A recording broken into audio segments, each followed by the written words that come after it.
Amén. Y arrancamos nuestra charla complementaria a la formidable presentación que doña Elena Chávez hizo de su libro El Rey del Cash.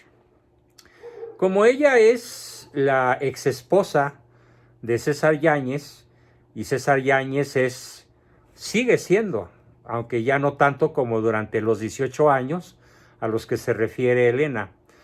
Él fue el principal proveedor, el principal canalizador, junto con otros muchísimos personajes, eh, que ya no tiene caso citar porque pues no quiero repetir la conferencia insuperable de Elena, ¿no? Sí se las recomiendo si alguien no la tiene, si alguien no ha tenido acceso. Yo tengo la versión completa desde que la presenta el gerente de la editorial hasta que termina su presentación, y a lo mejor con algunas participaciones de algunos personajes del público.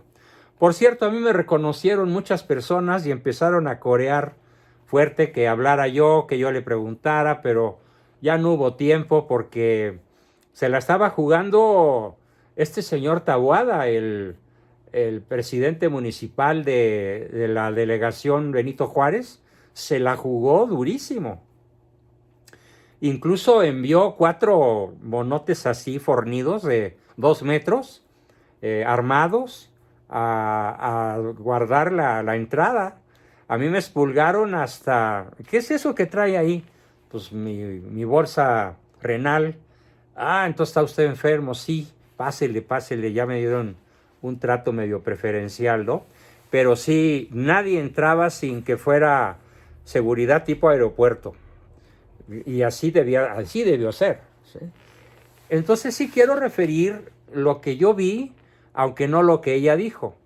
Lo que yo vi es un par de mujeres, Anabel Hernández y Elena Chávez, que podemos calificarlas como heroicas, porque su grado de valentía, su grado de audacia, créanme que a mis 80 años solo tenía yo un modelo, uno solo, y es el modelo que vi en mi madre. Cuando ella acompañó a mi padre a la aventura en la entonces desértica y absolutamente despoblada Baja California Sur, para fundar el pueblo donde yo nací y abrir a la agricultura, al cultivo del avestruz y del conejo, una zona que hoy es un vergel, que hoy es un emporio y que da de comer a docenas de miles de personas y les da una vida digna. El fundador de esa colonia, María Auxiliadora, don Salvador Abascal Infante, hijo de Adalberto Abascal y del Río, primo hermano de Lázaro Cárdenas, del que tengo que decir algunas palabritas introductorias. Ellos fundaron, mi padre fundó ese lugar que aspiraba a ser la ciudad de Dios, inspirado en el libro de San Agustín, que así se llama, la ciudad de Dios, en donde la gente, y se logró durante muchísimos años, y me consta porque yo regresé ya de adulto, por ahí de los 50 años, hace 30, y observé que la gente conserva la fe profundamente. Es gente honesta, trabajadora, católicos practicantes, se ilustran, se entrenan, leen, aprenden. Mi padre sembró una ciudad de Dios, aunque naturalmente pues, las autoridades, no del municipio, sino de la ciudad más cercana, pues imponen, como en todo México, su maldad, ¿no? Por no decirle de otra manera, más drástica y más descriptiva. Entonces, lo que observé es que yo creía que la principal heroína que yo conocía en mi vida era mi mamá. Pues puedo decirles con muchísimo gusto que tanto Elena como Anabel se le acercan o la igualan. Claro, en su campo, ¿no? Anabel como periodista de denuncia, sobre todo contra el crimen organizado, es su principal área de denuncia. No inventa novelas, yo sí, yo escribo novelas, ella escribe periodismo de investigación, o sea, es más valiente que yo, así. literalmente, porque cuando yo empecé a escribir en el 2006, de este tipo de cosas que Anabel denuncia, mi esposa llorando me suplicó que no lo escribiera como denuncia, sino como novela, porque me quería vivo. ¿Sí? Bueno, pues cedí a su petición amorosa de esposa amante y escribo libros pedagógicos que no son de denuncia, pero sí escribí finalmente algo que no es un libro de denuncia, sino que es un libro profesional con el cual quiero complementar lo que dijeron Anabel y Elena Chávez esta noche portentosa, que fue la noche del miércoles. Aparte su manera de hablar, su presentación física, su elocuencia, su claridad, la contundencia valiente para decir las cosas como son. No tenía yo conocimiento de nadie que hablara así, siendo mujer. Probablemente algunos personajes varones como Ricardo Alemán, Diego Fernández de Ceballos, León Krause, Héctor Aguilar Camín, Enrique Krause, Leo Zuckerman y otros de ese nivel, sí han sido muy valientes. Son aquellos a los que el peje ya sabe cómo lo llama, ¿no? Corruptazos, cretinos, fue el último insulto que les endilgó hace 2 o 3 mañaneras. Y la lista de insultos que ha proferido, bueno, alguien ya coleccionó más de 100. Más de 100 insultos que él ha proferido contra los que no pensamos como él y contra los que estamos seguros, absolutamente seguros, de que está destruyendo al país. No por errores. No por errores, sino como un proyecto de destrucción. Pero debo decir los antecedentes. Y aquí entramos primero unos minutitos al ámbito de la historia universal. Y como no se explica la historia de México sin la historia de España, y la historia de España no se explica sin la lucha de España, la España de Franco, contra el comunismo, y que por fortuna Franco triunfó y evitó la comunización y la conversión de Cuba en otra Rusia, que era lo que quería Stalin y Lenin y todos ellos, destruir España desde adentro, porque sabían muy bien que la población española se divide en dos, los católicos y los anticatólicos. Y en aquella época pues había todavía una mayoría de católicos y finalmente lograron imponerse. Pero hubo en México un personaje que persiguió a los cristeros durante sus 6 años de gobierno y durante su maximato. Ya vamos para el tercer maximato. El primer maximato fue el de Plutarco Elías Calles. El segundo maximato fue el de Lázaro Cárdenas. Y ya tenemos, lo digo sin temor a equivocarme, un tercer maximato, un tercer jefe máximo, como lo fue Plutarco, como lo fue Cárdenas, que persiguió a los católicos y dio origen a lo que se conoce con el nombre de la Segunda Guerra Cristera, que con aeroplanos, con armamento norteamericano, con cañones de largo alcance, con armas modernas, pues aplastó a los rancheros que llevaban escopetas de esas de cargo y espérame tantito mientras disparo, y sus picos y sus palas, una que otra pistola, sus machetes. Y bueno, pues la Segunda Guerra Cristera, prácticamente los cristeros fueron aniquilados. Entre Calles y Cárdenas se calcula que la Guerra Cristera costó alrededor de 200,000 vidas, sin contar los muertos del bando federal, que se calculan en alrededor de 50,000. Pero el dato más interesante de la Guerra Cristera, tanto de la primera, que fue del 26 al 29, como de la segunda, que fue del 35 al 36, con la presidencia de Cárdenas, se calcula que los jefes cristeros, jefes, coroneles, comandantes, capitanes, generales, incluyendo al general Gorostieta, que fueron asesinados, fueron alrededor de 35,000. O sea, no dejaron vivo a nadie. Que yo sepa, el único que se escapó fue mi abuelo. Fue a dar a quién sabe qué países por allá en el extranjero y regresó ya muy anciano, muy acabado, con trastornos mentales severos. En mi casa se curó, lo recibí en mi cama, ahí estuvo los últimos 2 años de su vida y me contó la guerra cristera. Y me puso en antecedentes de lo que se venía para México.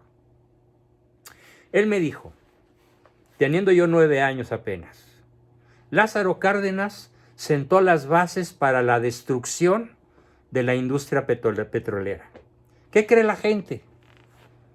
Que Cárdenas respecto del petróleo es un héroe. Pues no. ¿Cómo puede ser heroica una empresa cuyos activos suman 900,000 millones de pesos y debe 2 billones de pesos? Y acumulando 360 millones mensuales de pérdida, según datos del propio INEGI. ¿Ustedes creen que esto es un manejo erróneo? No. ¿Qué nos dice la historia? Que Lázaro Cárdenas comenzó el desastre. Porque cuando él le quitó las petroleras a los ingleses y a los gringos, el petróleo era negocio. Y conforme le fue manejando el PRI y ahora el PRI Morena, porque es un paquete, Pemex es una empresa la más grande, pero quebrada e improductiva. Y cada día se acerca más a una crisis que nos puede dejar sin gasolina, aunque naturalmente, pues, un país que presume de ser petrolero importa el 80% de la gasolina que consumimos. ¿Sí?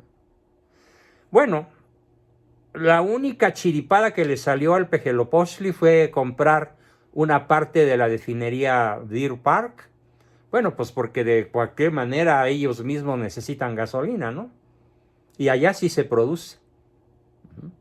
Bueno, ¿qué otro desastre, me dijo mi abuelo, que sentó en sus bases Lázaro Cárdenas? Un desastre del que tal vez pocos de ustedes se han dado cuenta. Y se llama el desastre agrario. México importa el 70% de lo que nos comemos. En trigo, en maíz, en alfalfa, en granos en general, viene del extranjero.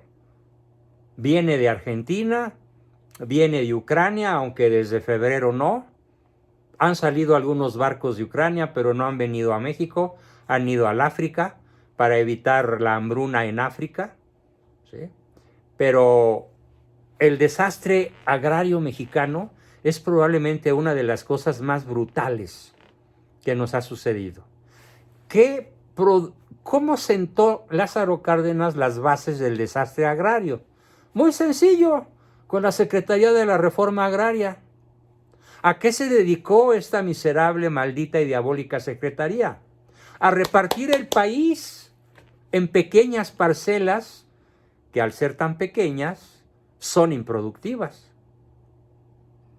Claro, en México hay grandes extensiones agrícolas, pero son privadas, sobre todo en Sonora y en Sinaloa. Y lamentablemente en Sinaloa, la mayor cantidad de sembradío, pues son precursores de drogas. ¿Y qué dijo hace 10 días el Peje en una de sus mañaneras allá en Badiguarato?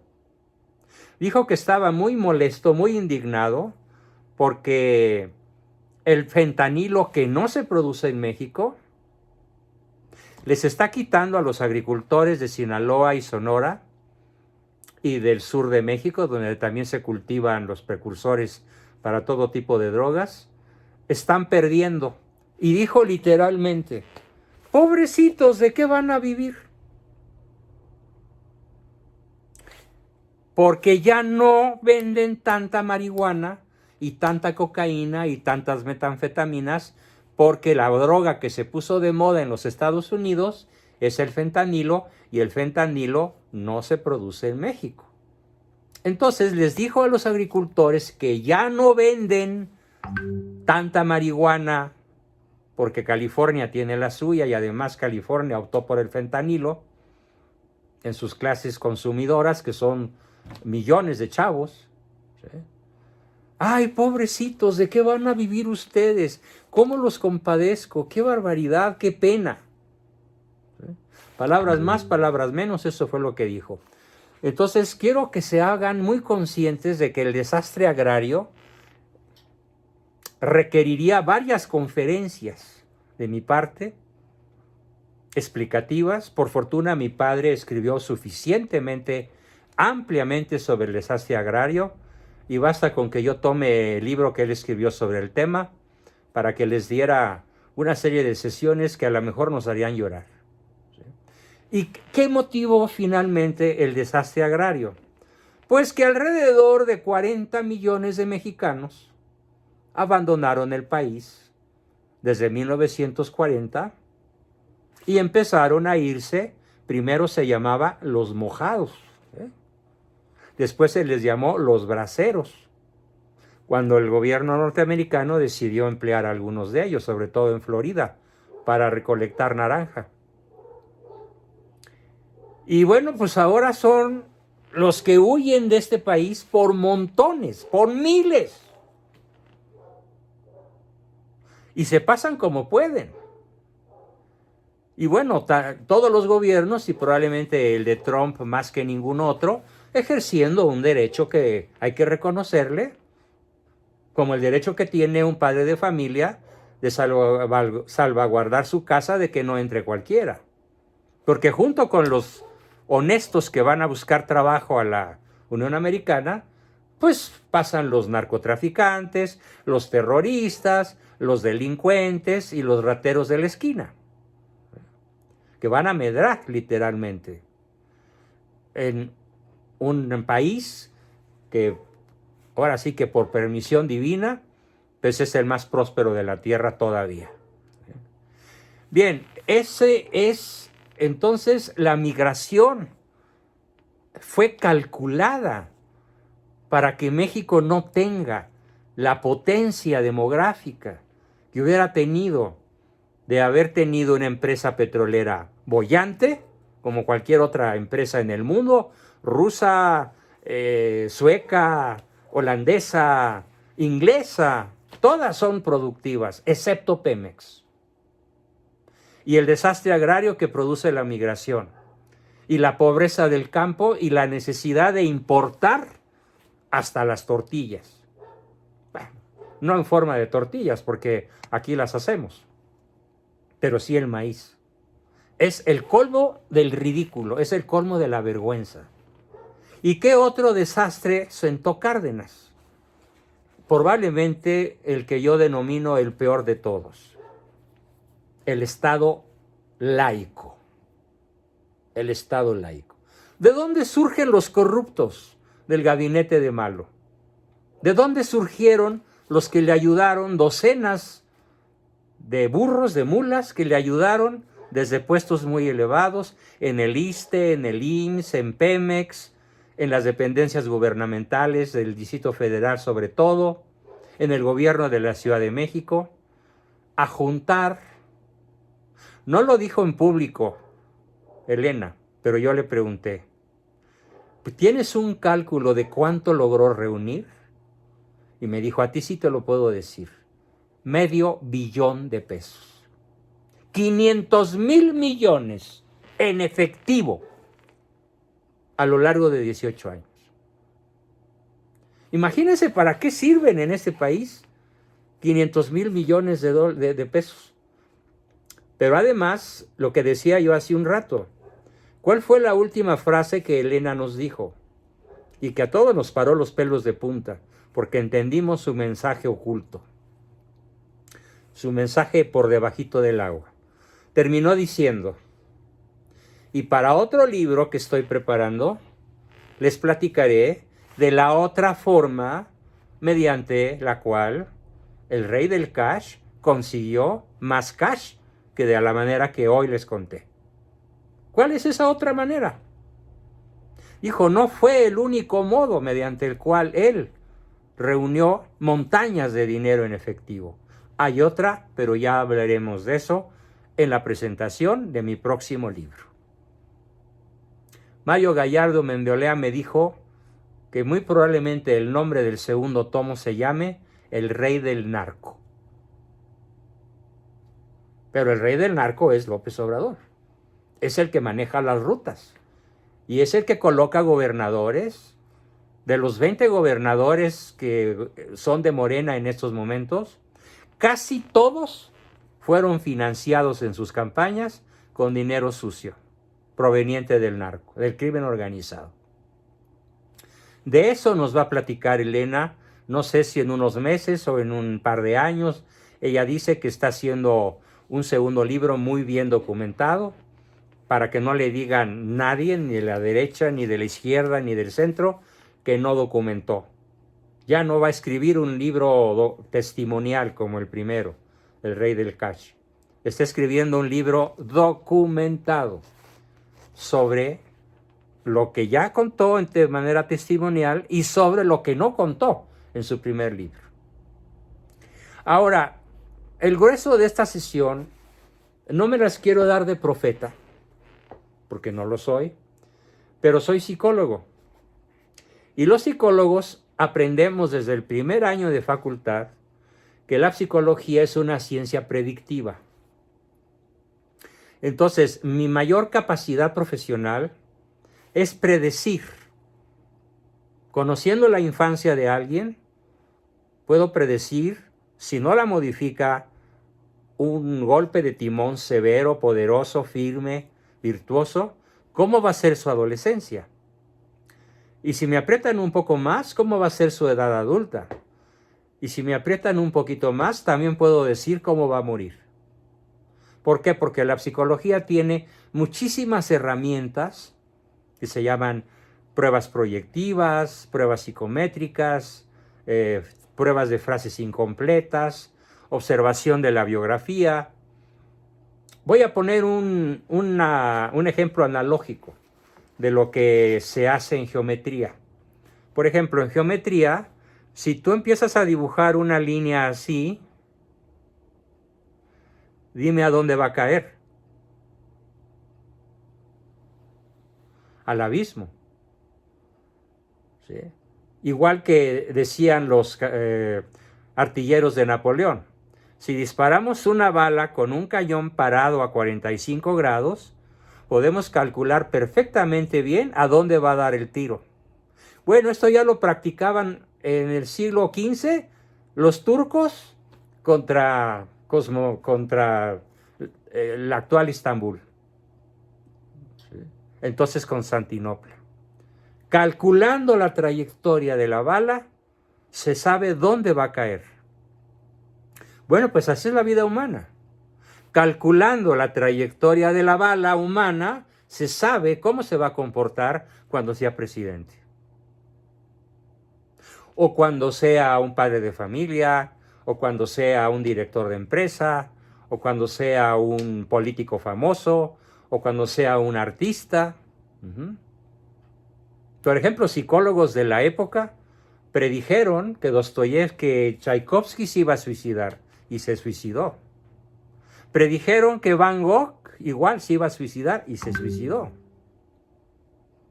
Y así, la psicología como ciencia predictiva fue fascinante y a la fecha lo sigo aprendiendo. Entonces yo me di el lujo de escribir algo que iba a suceder cuando todavía no sucedía. Y eso es lo que Elena no contó. Bueno, ¿por qué? Pues porque no es psicóloga.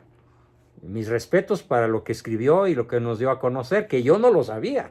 Yo lo intuía.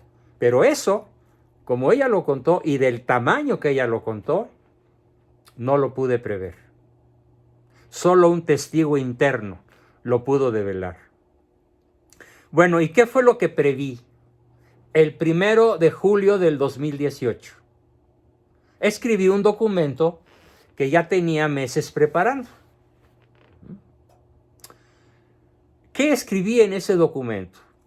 Bueno, no se los voy a platicar, literalmente lo voy a leer. porque es un documento que yo escribí y que es un documento predictivo. Se llama ¿A dónde va México? Con Malo. Yo siempre le he llamado Malo, Manuel Andrés López Obrador, porque sé de buena fuente que así se llama. Él cambió por AMLO, para que no le dijeran Malo.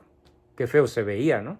Además le quedaba pero perfecto, como anillo al dedo, siguiendo su famosa frase, ¿no? Acerca de la pandemia. Que claro, ¿de qué le sirvió la pandemia? Pues para tapar el desastre nacional que él estaba creando y sigue creando. Por eso la pandemia le vino como anillo al dedo, porque paralizó la industria, el comercio, la hotelería y hasta la vida nacional. Bueno, yo, ¿qué perdí? Perdí salud, perdí trabajo, perdí pacientes que se quedaron sin trabajo, perdí grupos enteros, perdí mis viajes al extranjero. O sea, para mí fue un desastre del que apenas me estoy empezando a recuperar. No me quejo porque todos los días rezo bien rezado un Padre Nuestro, ¿no? Para que se haga la voluntad de Dios y no la mía. ¿Qué fue lo que escribí? Veamos. Se llama Declaración de Juan Bosco Abascal Carranza de cara al triunfo del malo y del primor. ¿Por qué dije primor? Porque yo sabía que en los momentos más críticos el PRI se iba a aliar con Morena. Y acaba de suceder. Y estoy temblando literalmente de miedo de que la reforma que va a destruir al INE la apoye el PRI. Puede ser. Si el PRI se comporta fiel a su ADN, de traidor a la patria. Por eso en el 2018 no separé la palabra PRI de la palabra Morena. Dije primor. Y les voy a mandar el documento en formato PDF, tal como se los voy a leer, para que vean que no hay modificación. Claro, ¿en qué me basé? Pues en la capacidad predictiva que me dio mi maestría y mi doctorado en psicología.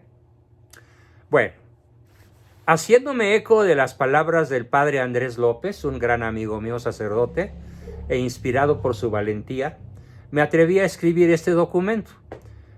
Y comienza así.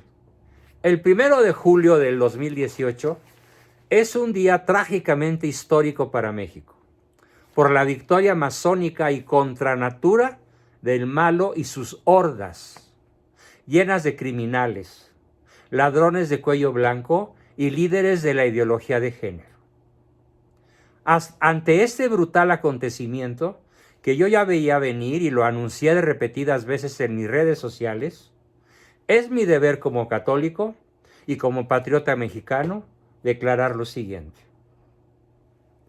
De esta tragedia nacional, la victoria del malo, culpo en primer lugar a la jerarquía católica, comenzando por el señor arzobispo, porque durante toda la campaña electoral nunca se escuchó a ningún sacerdote de ningún nivel condenar abierta y de cara a la nación, firme y claramente al malo y a su ideología comunista, heredada directamente de Cárdenas y de la familia revolucionaria del PRI. Porque la línea de continuidad es perfecta. Lenin, Stalin, Mao en China, acá los revolucionarios, Cárdenas, Portes Gil, su corcholata, Miguel Alemán, bla, bla, bla, bla, bla. Hasta Fox incluso, que cometió burradas sensacionales. Y hasta Calderón, como lo dice Anabel, que protegió al Chapo. Y que protegió a García Luna, afortunadamente ahora prisionero. Entonces, nunca escuché a ningún sacerdote de ningún nivel condenar abierta, firme y claramente al malo y a su ideología comunista, su ideología de género y sus criminales alianzas. Mi iglesia duerme desde los arreglos del 29. El cardenal Posadas, por atreverse a hablar, pagó con su vida. e hizo honor a sus vestiduras color púrpura, que significan disposición al martirio. ¿Cuál jerarca católico está hoy dispuesto a dar la vida por enseñar al pueblo como lo hizo y lo manda nuestro Señor Jesucristo? Bueno, hoy probablemente, no, seguramente tenemos uno y se llama Ramón Castro y Castro, el presidente del Consejo Episcopal Mexicano. Qué valientes sus dos últimas cartas, a favor del INE y a favor de la defensa de los nacimientos en la vía pública. Con su carta, don Ramón Castro y Castro y otros 2 obispos firmantes lograron posponer la votación. Parece que para la semana que entra. Y ojalá la boca se me haga chicharrón, pero lo más probable es que se salgan con la suya. Y los nacimientos y las procesiones y la Virgen de Guadalupe y hasta portar un crucifijo poco a poco se vayan convirtiendo en lo que quiso Cárdenas, en lo que hizo Cárdenas, en lo que hizo Calles. La persecución religiosa la tenemos en la puerta de la esquina. Ojalá me equivoque, pero es una predicción de un psicólogo profesional con 62 años de experiencia como lo es su servidor.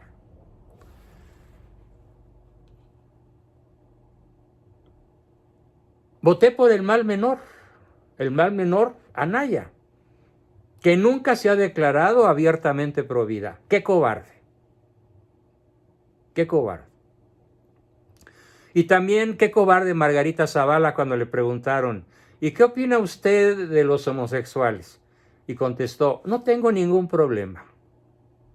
En vez de decir, es una enfermedad mental y la práctica de la homosexualidad es un crimen contra natura. No se atrevió a decirlo ningún político de este país, ni de los que se llaman de derecha, excepto otra que probablemente llegará a ser heroína, si Dios quiere, que es Lili Téllez. Tiene un video en donde claramente, al igual que Giorgia Meloni, se declara partidaria de la vida desde la concepción hasta la muerte, con todas sus letras. Pero, curiosamente, el PAN la odia, por eso, por claridosa. Es el colmo. En un partido que se llama de derecha y que el domingo va a ir a la marcha porque van a ir todos los panistas, la jerarquía panista va a ir a la marcha, según dijo Marco Cortés, su presidente, no apoyan abiertamente a una persona que de modo claridoso, al estilo italiano, defiende la vida. Continúo. Detesto que la Ciudad de México vaya a ser gobernada por la izquierda atea más rabiosa, más prostituida y más corrupta, Claudia Sheinbaum. Y lo hemos visto. Muertos por aquí, muertos por allá, desastres por aquí, desastres por allá. El último ayer, a la salida del metro, no recuerdo en esos momentos el lugar, pero en una zona popular del norte de la ciudad, había un hoyo gigantesco que debió haber sido tapado. Claro, cuesta muchos millones de mantenimiento. Y 2 mujeres que iban caminando alegremente a su casa se cayeron y se ahogaron, se murieron. Ayer. Y se cayó la línea 12 y hubo 26 muertos y 100 heridos. Y todavía no se repara. Y todavía no hay nadie en la cárcel. Y Claudia y el otro mequetrefe, Lord francés, ¿sí? Marcelo Ebrard, no han pagado sus culpas. Por eso dije el 1 de julio, dije, detesto que la Ciudad de México vaya a ser gobernada por la izquierda atea más rabiosa, prostituida y corrupta.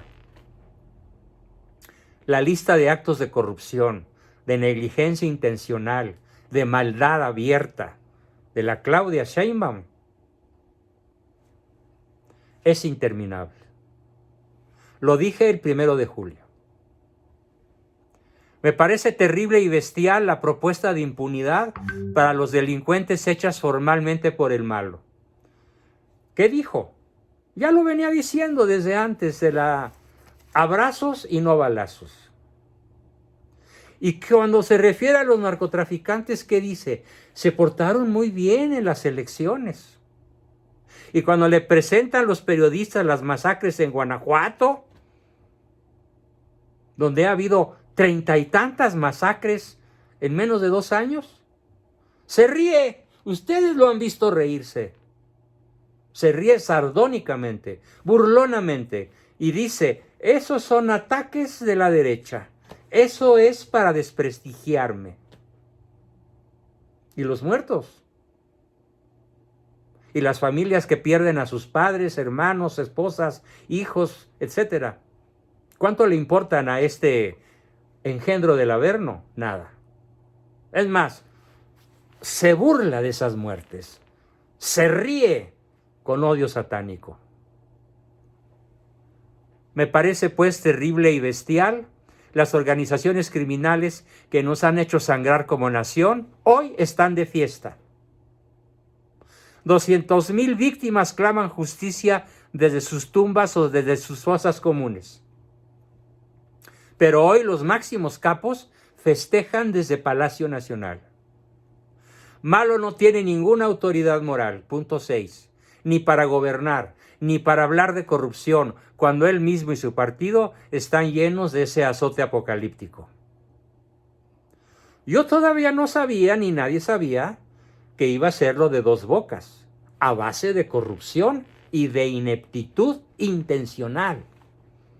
Por eso ahora la gente conocedora le llama el parque acuático Dos Bocas, porque siempre está inundado y nunca se va a poder refinar ni un barril de petróleo. Y por eso metió un dinero brutal, 333,000 millones de pesos, costó la cancelación de Texcoco, y otros 100,000 la construcción del aeromuerto. ¿Por qué hace eso? Sigue la ruta de Lenin, que destruyó Rusia. Sigue la ruta de los izquierdosos españoles que querían destruir España. Sigue la ruta de Juárez, que destruyó el México de su época. Sigue la ruta de Lázaro Cárdenas. Hay que entender la historia, la filosofía y la teología de la historia.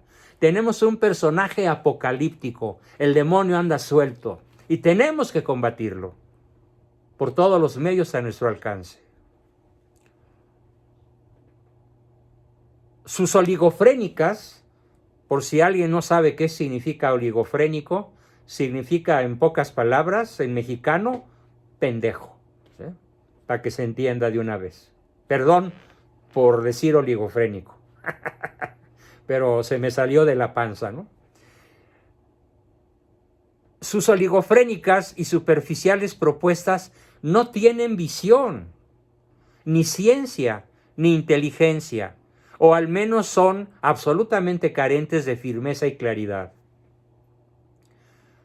Malo sostiene la plataforma política más agresiva en apoyo de la ideología de género y favorece el aborto irrestricto como agenda propia de casi todos los grupos y partidos políticos. Una senadora morenista acaba de lanzar y está discutiéndose una propuesta para que el aborto sea como en Nueva York, desde la concepción hasta el nacimiento. Quieren hacerlo ley las personas que lo rodean. Punto 9, tiene el equipo más jacobino. Jacobino quiere decir come curas. Jacobino fue una secta que surgió en la Revolución Francesa y se dedicó a matar sacerdotes. Y se dedicó, cuando se acabaron los sacerdotes y los pocos que quedaran se escaparon a España, Italia y a Rusia incluso, se dedicó a matar católicos, sobre todo en una región francesa que se llama la Vendée. ¿A qué grado los jacobinos lograron el exterminio de los católicos? Bueno, pues que hoy la Vendée tiene una densidad de población 4 veces menor que el resto de Francia. A pesar de que esta matanza fue en la época del terror, a fines del siglo XVIII. Más de 200 años después, la Vendée sigue despoblada en comparación al resto de Francia. Para que vean hasta dónde llega el odio satánico a la vida. Así que tiene el equipo más jacobino, corrupto y criminal, y por ello peligroso para ir contra nuestra libertad religiosa, contra la vida y contra la familia. Pronto estaremos teniendo que sacar una espada para defender traer un crucifijo, si no le paramos el alto. Y considero que la marcha del día 13, en 50 ciudades, aunque no vayan todos los millones que deberíamos ir, va a ser un estate quieto. Le tiene miedo y horror y asco y rabia a esa marcha, porque no se le esperaba. Punto número 10. Estoy yo, Juan Bosco, rabiosamente en contra de la irresponsable y terrible decisión de las mayorías, en las que influyeron muchos factores ostensiblemente satánicos. Abortos por millones, drogas, narcotráfico, corrupción, catolicismo a medias, catolicismo a la carta y la desintegración familiar. Ahora hay que aclarar que esta población chaira, que es el 72% de la población de este país, como decía sabiamente Mario Gallardo Mendiolea en la cena que tuvimos después de la presentación del miércoles, este es un país de 130 millones de habitantes, pero no un país de ciudadanos. ¿Cuántos somos ciudadanos? ¿10 millones? ¿5? ¿15? Una cifra irrelevante si la comparamos con la brutal masa que se creó en el año 1929 con el Pacto de los Generales. Tema que ya he platicado en varias ocasiones anteriores, pero que vale la pena repetir rápidamente. ¿Qué prometieron Calles, Cárdenas, Portes Gil, etcétera? ¿Qué prometieron? 150 generales reunidos a finales de noviembre, ya va a ser finales de noviembre pronto, de 1929. Lo prometieron bajo juramento masónico a riesgo de perder su vida, porque el juramento masónico, si se rompe, se paga con la vida. Para eso los masones tienen sus sicarios. Antes mataban con daga, la Sica italiana, pues ahora con rifles de alto poder o con accidentes automovilísticos, como mataron a Cloutier. ¿Sí? Bueno, pues prometieron primero, vamos a perpetuarnos en el poder. 1. 2. Vamos a repartirnos el territorio. 3. Vamos a sumir al pueblo en la ignorancia permanente. 4. Vamos a descristianizar a la nación. 5. Vamos a destruir el campo. 6. Vamos a evitar el progreso tecnológico. Y 7. Vamos a entregar el mando del país a las logias norteamericanas. Y así ha sido. Punto por punto se ha cumplido al pie de la letra. Cada uno de estos pactos merecería un libro. Yo escribí un libro de 150 páginas que se llama así, El Pacto de los Generales. Bueno, continúo. Número 11. El malo supo astutamente hacerse portavoz de la justa indignación y frustración de la mayoría de los habitantes de esta infeliz otrora nación católica. Supo leer sus preferencias electorales y ofrecerles lo que querían, con un extraordinario marketing manipulador, propio del sujeto más psicópata que yo haya conocido en toda mi vida profesional. Malo. De veras, he tenido muchísimos, cientos de pacientes con personalidad psicopática. Les puedo decir que ninguno tan malvado, tan perverso como este. Si me da tiempo, también les explicaré los 5 principales rasgos del psicópata. Continúo. No en balde los hijos de las tinieblas, hoy capitaneados por Morena, en realidad primor, son más astutos que los hijos de la luz. Número 12. Margarita Zavala, Meade, el Bronco, terminaron coadyuvando complicitariamente al triunfo del malo por su protagonismo y narcisismo, que en vez de llevarlos a la unidad, los llevó a tratarse como feroces rivales entre ellos irreconciliables. O más bien, ya lo sabían y operaron a favor del proyecto sionista de aniquilar lo poco que queda del cristianismo en México, fieles al pacto de los generales en la noche fundacional del PRI. Corrijo, no fue en 29, fue en 28. Yo me hago responsable del destino de mi patria mexicana en mi metro cuadrado de acción. Promoviendo la paz, haciendo lo que a mí me toca, cosa que tengo muy clara como líder de opinión. Por ello, 14, seguiré aportando lo mejor de mí mismo a mi patria, promoviendo la paz, la justicia, el respeto a la dignidad de las personas, la libertad religiosa, el derecho a la vida desde el vientre materno hasta la concepción. Aclaro que cuando una mujer aborta a su hijo, sigue siendo mamá, pero de un hijo muerto. Y toda su vida será la madre de un hijo que ella mató. Le deseo que se arrepienta para que lo encuentre en el cielo, porque ese bebé abortado no puede ir a otra parte. La prioridad social de la familia fundada en el matrimonio entre hombre y mujer es algo que tenemos que defender a capa y espada. El derecho a los padres a educar a sus hijos. Ya están educando a nuestros niños de kinder en la ideología de género. Ya los están corrompiendo.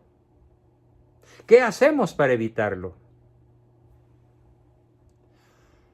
Y muchos otros principios que rigen mi pensamiento, mi sentimiento, mis palabras y mis acciones. 15. Como entrenador en virtudes, seguiré luchando por mis 2 lemas fundamentales profesionales. Solo la persona virtuosa es feliz y solo quien se siente amado puede ser educado. Trabajaré además desde cualquier lugar físico en el que me encuentre para la gloria de Cristo Rey, que rige y gobierna las naciones, los tiempos y la historia por encima de todos los habitantes de la tierra, y que permite el mal porque Él escribe derecho con renglones torcidos. Llamo a todos al combate permanente y audaz por defender nuestros derechos más elementales, que pronto nos serán arrancados de raíz, debido a que la agenda del malo está diseñada, protegida y lanzada desde los altos poderes cupulares del planeta Tierra. Hablo del supremo gran Sanedrín sionista, ojo, sucesor ininterrumpido de los que crucificaron a Cristo. Sucesor ininterrumpido, el supremo gran Sanedrín sionista, desde donde se han hecho todas las revoluciones y todas las barbaridades de los 2 últimos milenios. Allí está el alto mando del planeta y, como se los dijo Cristo, vuestro padre es Lucifer, el amo de este mundo. Sobre el pejidente, nunca lo reconoceré como presidente legítimo, nunca.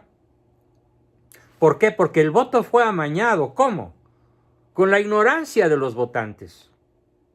Una ignorancia inducida durante 90 años. Para lograr colocar personajes así, como él y como Salinas, y como Emilio Portes Gil, y como Alemán, y como Ruiz Cortines, que bueno, atemperó un poquito la cosa. Lo supe en condiciones extraordinarias que algún día les platicaré, pero que no paró la destrucción, iniciada principalmente por los que asesinaron a Iturbide hace 202 años. Sobre el pejidente, pues, debemos ejercer una presión cercana, intensa, asertiva, audaz, y mantener una participación mucho más valiente que nuestra comunidad política, fundándola en la verdad objetiva, el bien honesto, la belleza, entendida esta como el esplendor de la verdad, y en la caridad, sin dejar de lado la crítica fiera y audaz, para señalar el error moral, ético o técnico donde quiera que se encuentre. Hago un fuerte llamado a la sociedad civil y a todos los seglares católicos que participan de diferentes modos en la vida pública, que desde sus convicciones éticas y religiosas más profundas, defendamos con audacia y determinación la vida y la familia. Esto implica organizarnos y difundirnos mucho mejor de lo que hasta ahora lo hemos hecho. Nos obliga a buscar alianzas nobles y estratégicas, pero no a cualquier precio. No como Lozano, Gilberto Lozano, que en su grupo, Frena, tiene masones, líderes protestantes, lesbianas, líderes LGTB, vengan todos, y se hace pasar como católico. Y nos ataca con ferocidad, un día sí y otro también. A Jaime, a Mario y a mí sobre todo. Tenemos que acrecentar y aún crear nuevas estructuras. Tenemos poco tiempo de aquí al 24 para evitar lo que Mario, por sus contactos, tiene certeza: se va a reelegir. ¿Con el apoyo de quién? ¿A quién ha comprado con más de $1 billón de pesos?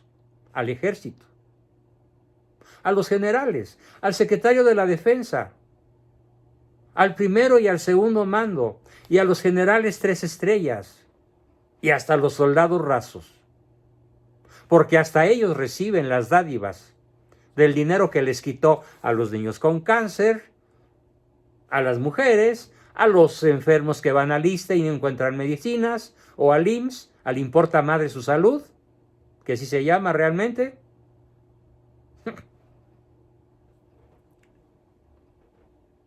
Será nuestro deber, ejercer siempre una gran presión en todos los órdenes del gobierno para evitar que nos ahogue el relativismo moral, el hedonismo y el afán desconstructor, intencional,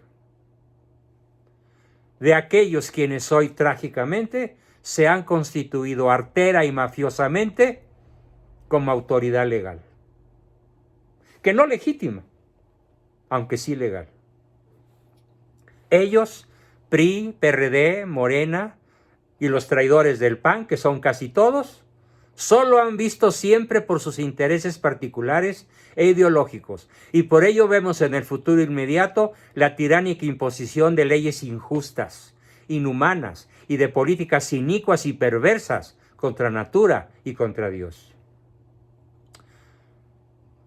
Termino mi escrito diciendo, número 23,